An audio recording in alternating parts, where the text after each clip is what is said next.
সচি গর্ভ সিন্ধু মাঝে পতিত পাবন গৌর সুন্দর হইলেন, কিন্তু এলেন বটে বাবা, যারে দেখছে তার চরণ দুটো ধরে বলছে তোরা কৃষ্ণ বল। আচ্ছা মা, এই জায়গাটা একটু অনুভব করবেন। একটা 24 বছরের ছেলে 60 বছরের মায়ের পা ধরে বলতেই পারে যে কৃষ্ণ বল, এটা মেনে নেওয়া যায়। 24 বছরের একটা ছেলে 80 বছরের বাবার পায়ে ধরে বলতেই পারে কৃষ্ণ বলো, এটাও মেনে নেওয়া যায়। কিন্তু সেই 24 বছরের ছেলে কিনা বিশ্বের শ্রেষ্ঠ মালিক ভগবান, তিনি জাতের বিচার না করে, ছোট বড় বিচার না করে, যাকে দেখছে বাবা তার চরণ দুটো ধরে কেন বলছে কৃষ্ণ বলো। কি গো মায়েরা, কীর্তন শুনলে হবে না, একবার ভাবতে হবে।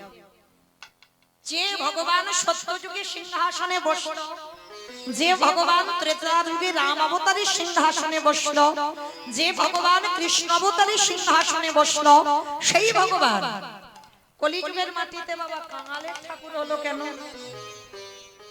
শুধু কাঙাল নয়, 24 বছর বয়সে মস্তক মণ্ডন করে, স্ত্রীকে ত্যাগ করে, মাকে ত্যাগ করে, সারা নবদ্বীপবাসীকে কাঁদিয়ে সারা জীবনের মতো কলির মানুষের মুক্তির জন্য, উদ্ধারের জন্য তিনি সর্বত্যাগী সন্ন্যাসী। কি গো মায়েরা, কেন ভগবান কলিযুগে মনে যদি করত একটু সিংহাসনে বসে থাকতে পারতো না? তিনি তো ভগবান, তিনি যদি মনে করতো বাবা পারতো না কি? অবশ্যই পারতো, তাহলে করলো না কেন? যুগ ধর্ম প্রবর্তক নাম সংকীর্তন, চারি ভাব ভক্তি দিয়া নাচাই ভুবন, আপনি ভক্ত ভাব করি অঙ্গীকার, আপনি না করলে ধর্ম জীবের শিখানো না যায়, আপনি আচরি ধর্ম জীবের শিখায়, এই তো সিদ্ধান্ত গীতা ভাগবতে গায়। এই মতো কলিকালে প্রথম সন্ধ্যায় অবতীর্ণ হলেন কৃষ্ণ, আপনি নদী নিতাই গৌর হরি বল, হরি বল, হরি বল। কি বুঝলাম না এই শ্লোকে? নিজে ভক্ত হয়ে কলিযুগে এসেছে, শুধু ভক্ত নয়, নিজে আচরণ করে জগৎকে শেখাচ্ছে যে তোরাও প্রণাম কর। কি গো মায়েরা, প্রণাম টনাম করা শেখাচ্ছ তো বাচ্চাদের? বলে দূর, নিজেরা করি না, আবার প্রণাম ছেলে পেলে। কি গো, প্রণাম শেখাচ্ছ না? এখন রাস্তাঘাটে যেতে যেতে এই যে কত লাইন দিয়ে কত দেবতা দেব দেবীদের মূর্তি আছে না, দেখবেন রাস্তা দিয়ে ছেলেরা গেলে এখন সুইচ টেপা প্রণাম হয়েছে।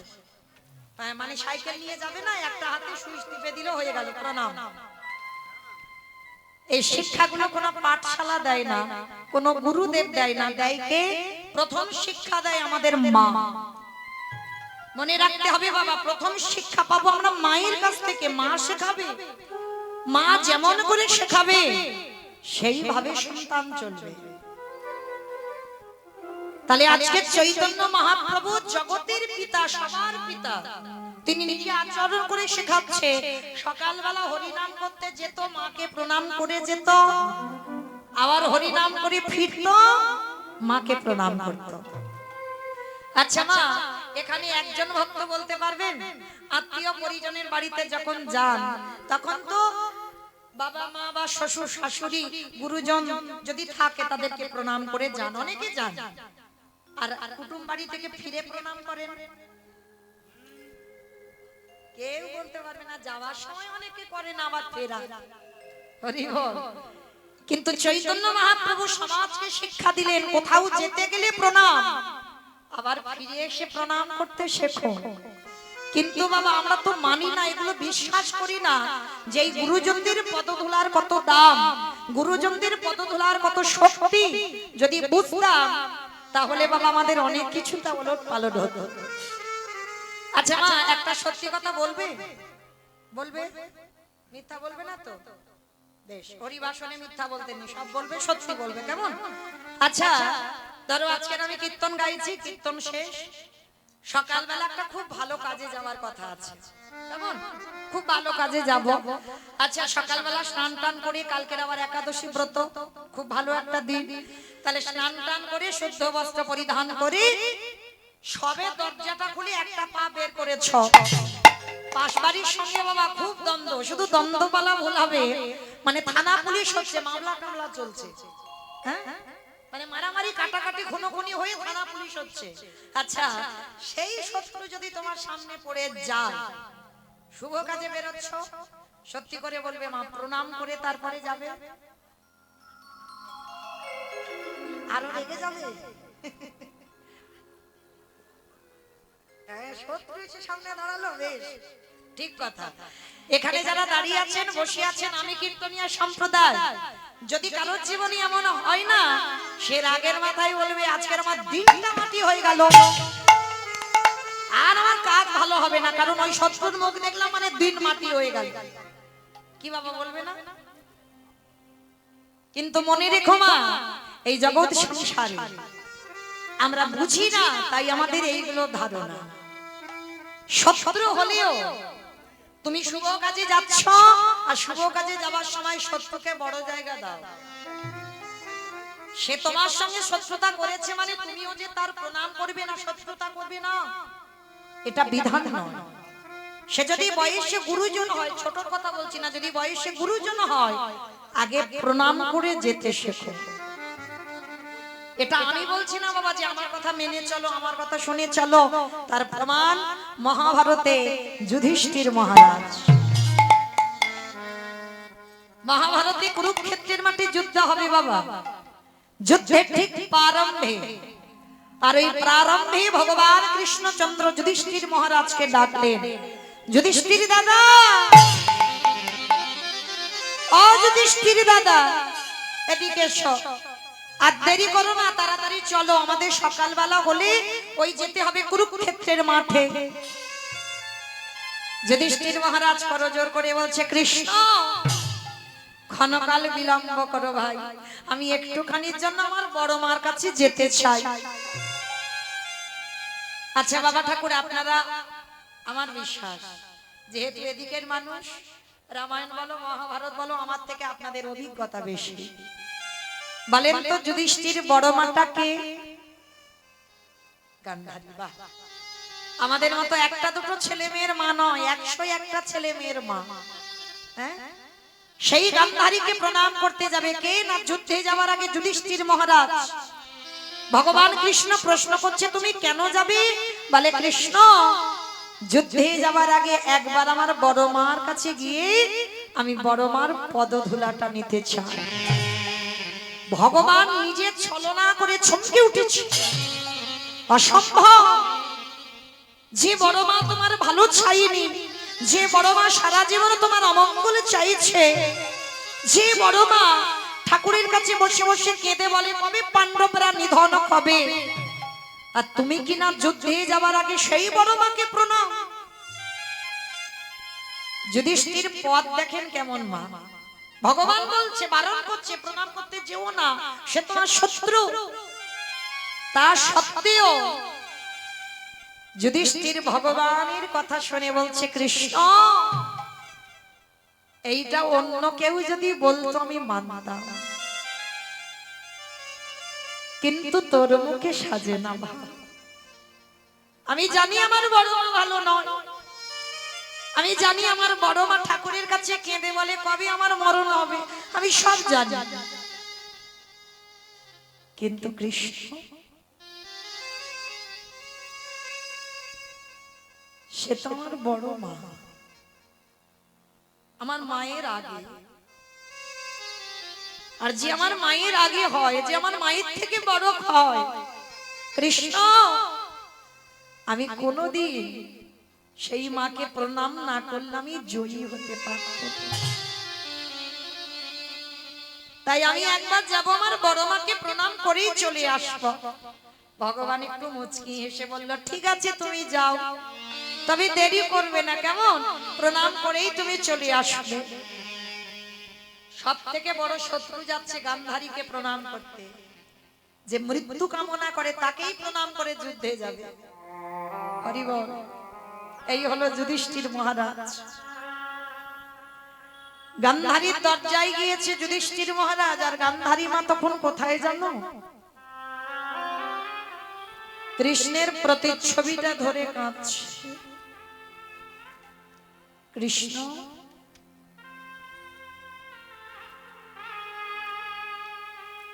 পারলি না বাবা, আমার 100টা ছেলের মধ্যে তো পারতিস একটা ছেলেকে ধার্মিক করতে। কোন সন্তান জন্মেই খারাপ হয় না, তার কর্ম খারাপ করে দেয়। শুনেছি জন্মাবার পর সন্তান অমৃত সপুত্রা হয়, তার বিবেক বুদ্ধি জ্ঞান কিছু থাকে না, পরবর্তীতে তার কর্ম অনুযায়ী তার জীবন চলে। কৃষ্ণ পারলি না বাবা, আমার একটা ছেলেকে একটু ধার্মিক করে দিতে, আমার 99টা তো খারাপ করে দিতে পারতিস, কেন করলি না? আমার একটা ছেলেকে কেন ধার্মিক করলি না? হরে কৃষ্ণ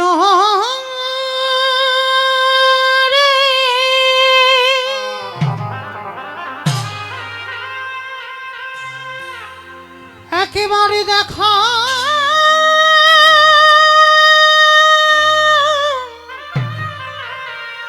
দেখা দে ওরে তুই নাকি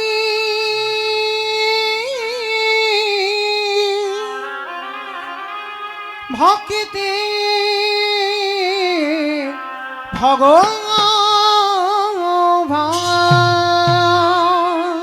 কৃষ্ণ গান্ধারী মা কাচ্চা, সেই সময় যুধিষ্ঠির ডাকছে বড় মা, বড় মা। যেই না বলেছে বড় মা, গান্ধারী বুঝতে পেরেছে যুধিষ্ঠির গলা। তাড়াতাড়ি করে চোখের জলটা মুছে দিয়ে দরজায় এসে দেখে না যুধিষ্ঠির দাঁড়িয়ে আছে। কি চাস? কেন এসেছিস? সর্বক্ষণ একটা দাম্ভিক কথা। ও দেখতে এসেছিস আমার 100টা ছেলে যুদ্ধে যাবে, আমি কত আনন্দে আছি, দেখবি বলে এসেছিস? না বাবা মা, আমি তোমার কোনো কষ্ট দিতে আসিনি, আমি তোমার কোনো দুঃখ যন্ত্রণা দিতে আসিনি। যারা বাবা ধর্মকে আশ্রয় করে,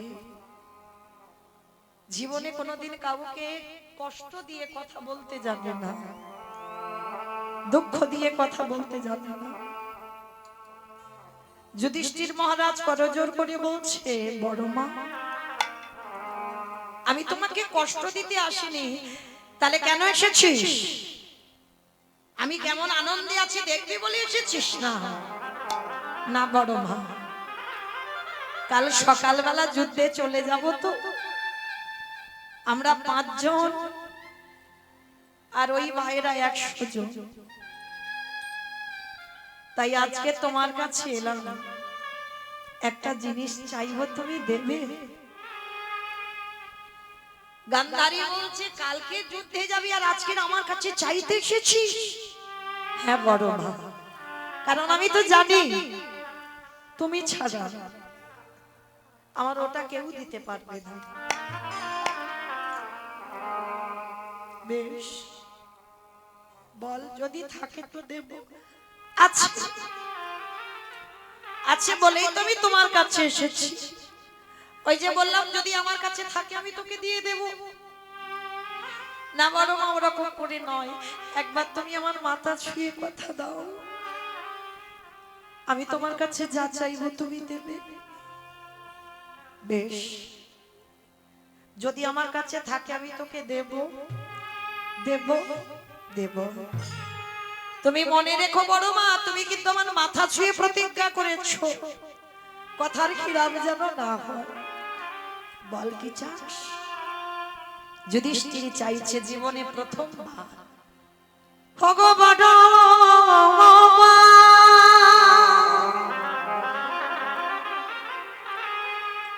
তোমার চরণে আমার একটাই নিবেদন, তুমি একেবারে আমার মাথায় হাত রেখে পরে দিয়ে দাও, যেন কাল প্রথম দিনের যুদ্ধে যেন তোমার যুধিষ্ঠির মৃত্যু হয়ে যায়। ওরে খোকা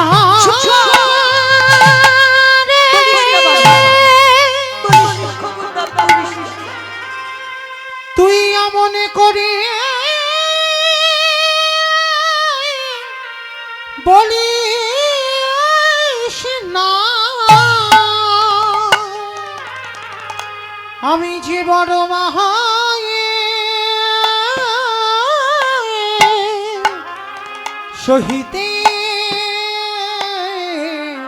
পারিব না রে। গান্ধারী বলে উঠলেন যুধিষ্ঠির তুই আমার কাছে মৃত্যু চাইতে এসেছিস কাল যুদ্ধে তুই যাবি আমি আশীর্বাদ করব কাল যেন তোর মরণ হয়। পারবো না বাবা আমি এই বর দিতে আমি জীবনে পারবো না। কেন পারবে না বড় মা? আমি ছোট থেকে দেখে এলাম যেদিন আমার মা কুন্তী তোমার ঘরে দাসী বৃত্তি করত তুমি বসে বসে বলতে কবে আমাদের 5 জনের মৃত্যু হবে। তাহলে কেন বড় মা আজ তুমি মৃত্যু আশীর্বাদ দিতে পারবে না? গান্ধারী প্রশ্ন করল খোকারে তুই আমার কাছে মৃত্যু বর কেন চাইছিস? বড় মা আমি জানি জীবনে যদি বড় দাদাকে বেঁচে থাকে যদি কারোর কোলের ছোট ছোট ভাই চলে যায় আমি জানি বড় মা ওই যুদ্ধে কি হতে পারে। আমি পারবো না। আমি নিজে দাঁড়িয়ে থেকে আমি আমার ভাইদের মৃত্যু দেখতে পারি না।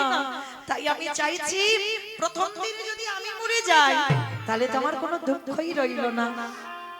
তাই তুমি আমার একবার আশীর্বাদ দাও যেন কাল আমার মৃত্যু হয়। ভালো করে ভেবে দেখেন যত বড় শত্রু হোক তার সামনে যদি বাবা কেউ কাঁদে পারবেন পাষাণের মতো দাঁড়িয়ে থাকতে?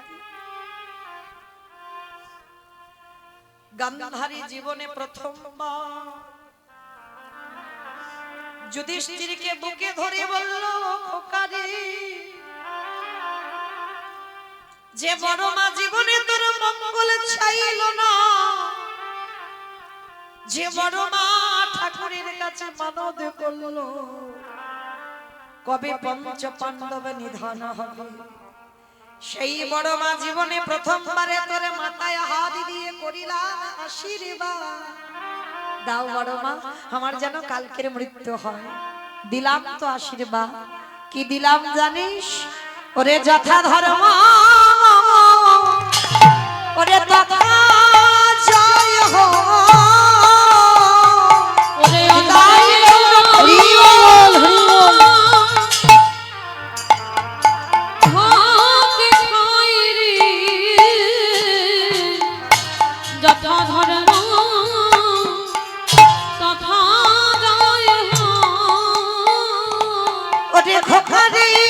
যথা ধর্ম তথা জয় অধর্মের খাবে খায়। এই জগতে সংসার মাঝে যদি কেউ ধর্মকে আঁকড়ে ধরে ওগো স্বয়ং ধর্ম তারে রক্ষা করে। যদি ধর্মকে আঁকড়ে ধরে স্বয়ং ধর্ম তারে গান্ধারী বলল খোকারে এই জগতে যে জন কৃষ্ণ চরণ সার করে এই পৃথিবীর মাটিতে এমন কোন বস্তু না সেই কৃষ্ণ ভক্তরে বিনাশ করে। যে জন কৃষ্ণ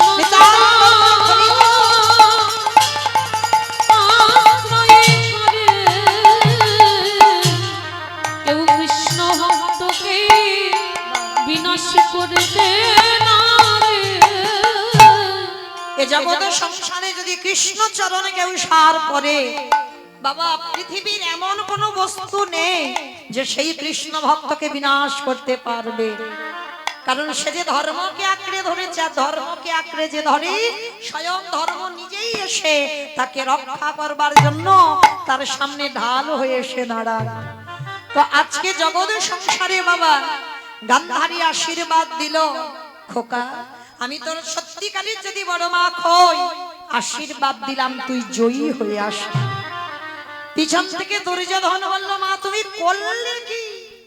কারে তুমি আশীর্বাদ দিচ্ছ? ও তোমার ছেলে নয়, ও তোমার শত্রু। বলে, খোকা রে, আমি তোর মা হয়ে তোর আদেশ দিলাম, এই রক্তের খেলা বন্ধ কর। পারবি না বাবা, ওদের 5 ভাইয়ের সঙ্গে জয়ী হতে পারবি না। কেন জানিস? আমি নিজের চোখে দেখতে পেলাম ওরা কৃষ্ণের সাথে জয়ী হয়ে ঘরে ফিরিল।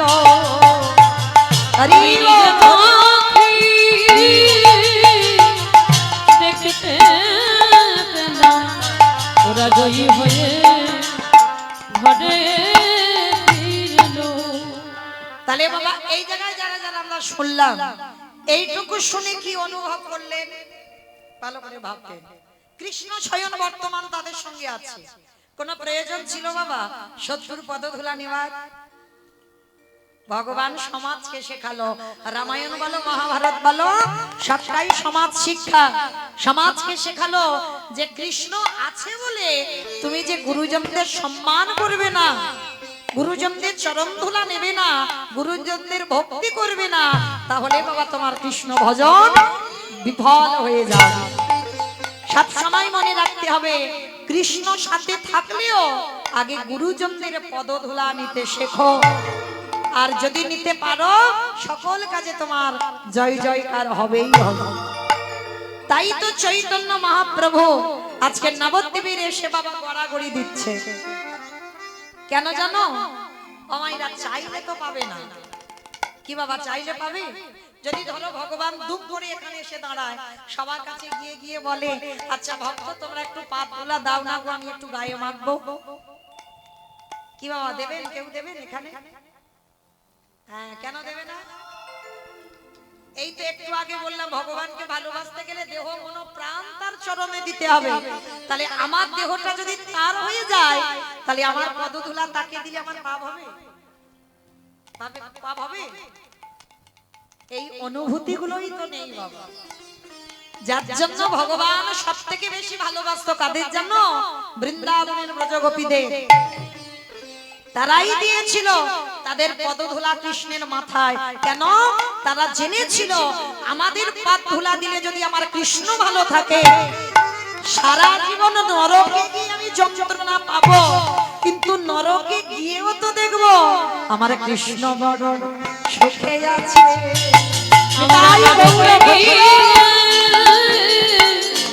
সুখে থাকবো, দেখবো কৃষ্ণ বড় সুখে আছে। এই যে মায়েরা আপনারা কপালে একটা করে ফোঁটা দিয়েছে না, গোপী চন্দন, জানো তো এটা গোপী চন্দন বলে। এই যে আমাদের তিলক সেবা, এটা গোপী চন্দন বলে। এর জন্মটা কি করে হলো? এই ব্রজগোপী আমার রাধারানীর পদধূলা ভগবান মাথাতে দিয়েছে। মনে রেখো মা, একটা কথা বলে যায়, শুদ্ধ ভক্তি সহকারে যদি বাবা ট্যাবলেটে, যদি ওষুধে যদি মাথার যন্ত্রণা ভালো না হয়, একটু ওই গোপী চন্দন ভালো করে কপালে লাগিয়ে দিই। কেমন? কারণ ভগবান ওই পায়ের ধুলা মাথায় দিল, আর যতটুকু ধুলো বেশি হয়েছিল একটা জায়গায় সরোবরে রাখলো, আর তার থেকে জন্ম নিয়েছিল এই গোপী চন্দন। যদি কারোর মাথা ব্যথা করে, মাথাতে গোপী চন্দন দিলে মাথার যন্ত্রণা ভালো হয়। তা আমার ভগবান ভক্তকে কোন জায়গায় রেখেছি দেখো। আর ভক্ত কেমন ছিল? তারা পাপের বিচার করেনি, তারা নিজেদের পাপ ধুলা আমার ভগবানের মাথার উপরে তুলে দিয়েছিল। আর ভগবান সেই পদধূলা নিয়ে কি করেছিল গো? নিজ অঙ্গে লেপন করেছেন। তাই তো চৈতন্য মহাপ্রভু আজকে নবদ্বীপের মাটিতে এসে কেহ বলে পুরাবৃত্তি রাবণ বধিলা। দেহ বলে পুরাবৃত্তি রাবণ বধিলা। ও মাইরা উলু কই গো? উলু কই? একটু প্রেম সে দাও। কেহ বলে পুরাবৃত্তি আমার রাবণ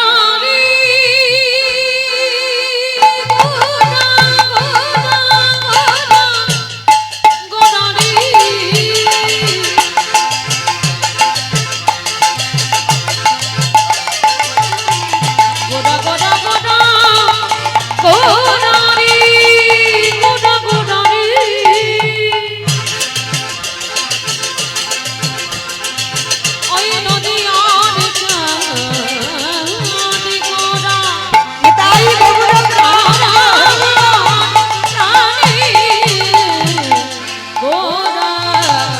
দেহ বলে পুরাবেতে রাবণ বধিলা। ও গো গোলকের বৈভব লীলা প্রকাশ করিলা।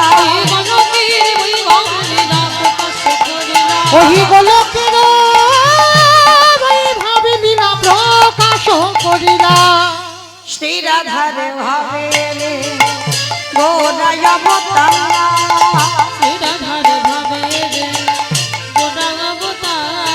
হরে শ্রী রাধারি ভাবিয়ে বে গোড়ায় অবতার।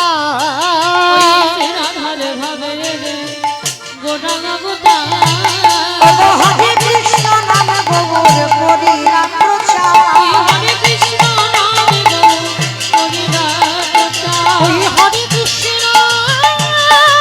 গৌর হরিলা প্রচার। এইবার লীলা প্রকাশ হলো।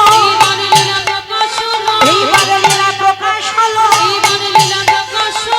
গোলকের বৈভব লীলা প্রকাশ করিলা। ওই গোলকের বৈভবে লীলা প্রকাশ করিলা। বাসুদেব ঘোষ কয়ে করি জোর ওগো যে গো সেই কৃষ্ণ সেই তো জগন্নাথ। বাসুদেব ঘোষে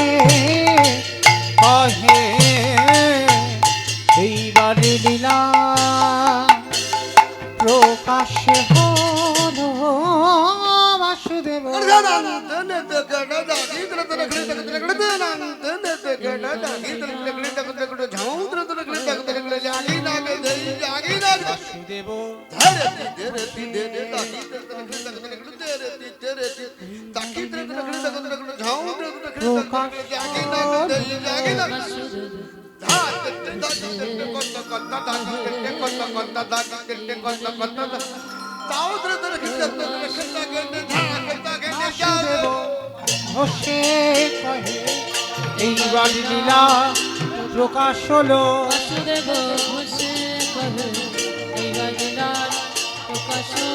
বাসুদেব বাসুদেব ঘোষে কহে এইবার লীলা প্রকাশ হলো। বাসুদেব ঘোষে কহে এইবার লীলা প্রকাশ হলো। বাসুদেব ঘোষে কহে এইবার লীলা প্রকাশ হলো। বাসুদেব ঘোষে কহে এইবার লীলা প্রকাশ হলো। বাসুদেব ঘোষে কহে এইবার লীলা প্রকাশ হলো। ঘোষে কহে বাসুদেব ঘোষে কহে এইবার লীলা প্রকাশ লরে বাসুদেব ঘোষে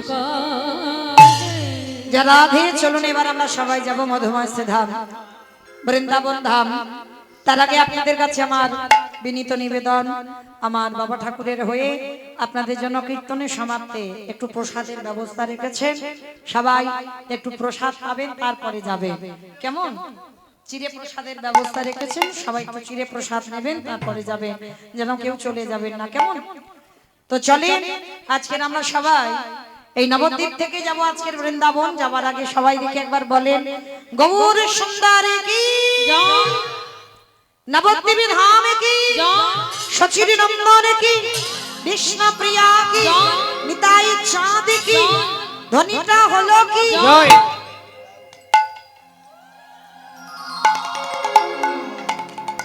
বললাম ধ্বনিটা হলো কি এটা জয়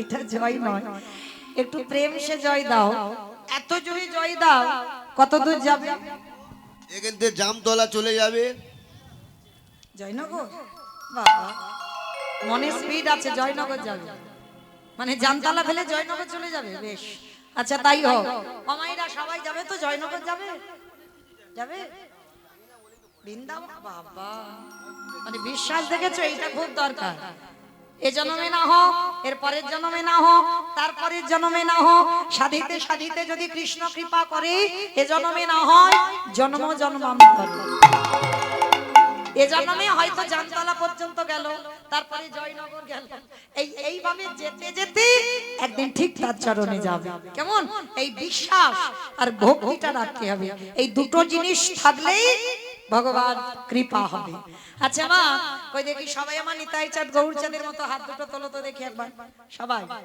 হরি বল সবাই হাত দুটো তোলো একসঙ্গে প্রত্যেকে কই আমার দাদা ভাই বাবা ঠাকুর যারা আছেন সবাই পিছনে ধসে যাচ্ছে কেন এই ধসা রোগটা ভালো নয় তোলো দেখি একসঙ্গে আত্মনিবেদনম নববিধা ভক্তিতে শেষে আত্মনিবেদন না হলে কৃপা হবে না চলো একসঙ্গে বলো গৌর সুন্দর কি জয় নবদ্বীপ ধাম কি জয় সচির নন্দন কি জয় বিষ্ণু প্রিয়া কি জয় নিতাই চাঁদ কি ভক্ত বৃন্দ কি হরিবাসন ধাম কি সাধু গুরু বৈষ্ণব কি আপন আপন গুরু চরণ কি নিতাই গৌর প্রেমানন্দে তাহলে চলেন আজকে আমরা সবাই এবার একটা ভজন গাইতে গাইতে যাওয়া হোক কি মাইর একটা ভজন হবে তো ওই একটু উলুধ্বনি তোলো বৃন্দাবন ধাম अपार जपी जा राधे राधे ओ राधे अली मेरी सरकार जपे जा राधे राधे वृंदावन धाम अपार जपे जा राधे राधे राधे अलबेली सरकार जपे जा राधे राधे वृंदावन धाम अपार जपे जा राधे राधे राधे अलबेली सरकार जपे जा राधे राधे ओ राधे अली मेरी सरकार जपे जा राधे राधे जपी जा राधे राधे भागी जा राधे राधे जपे जा राधे राधे भागे जा राधे राधे जपी जा राधे राधे भागी जा राधे राधे जपे जा राधे राधे भागे जा राधे राधे राधे अली मेरी सरकार जपे जा राधे राधे राधे अलबेली सरकार जपे जा राधे राधे আমাইরা আমি আর আমার সম্প্রদায় যাচ্ছি আর কেউ যাচ্ছি না সবাই যাচ্ছ তো যারা যারা যাচ্ছ আর একবার এই কান মুলে বলছি মা কালী দিব্যি আর বলবো না আর একবার দেখি হাত দুটো আমার সঙ্গে তোলো দেখি একবার অনেকবার হবে বাহ ওই দেখি একসঙ্গে তালে তালে করো তালি দেবে কেমন तू वृंदावन में आया राधा नाम लगाया वृंदावन में आना राधा नाम लगा दो तू वृंदावन में आया राधा नाम लगाया वृंदावन में आना राधा नाम लगा दो ओ तेरे जीवन की धिक्कार तेरा राधे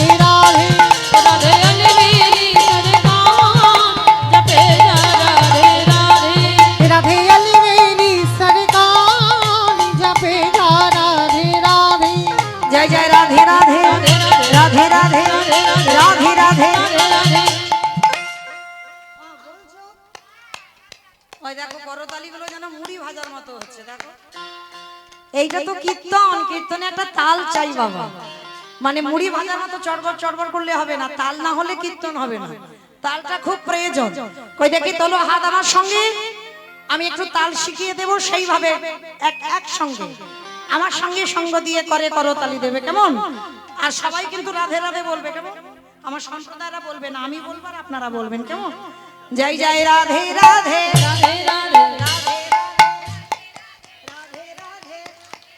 राधे राधे वृंदावन में गोवर्धन में निधोवन में तालवन में तमलवन में ऊंचा गांव में बरसाना में राधा कुंड में प्रेम से बोलो, भाव से बोलो, जोर से बोलो।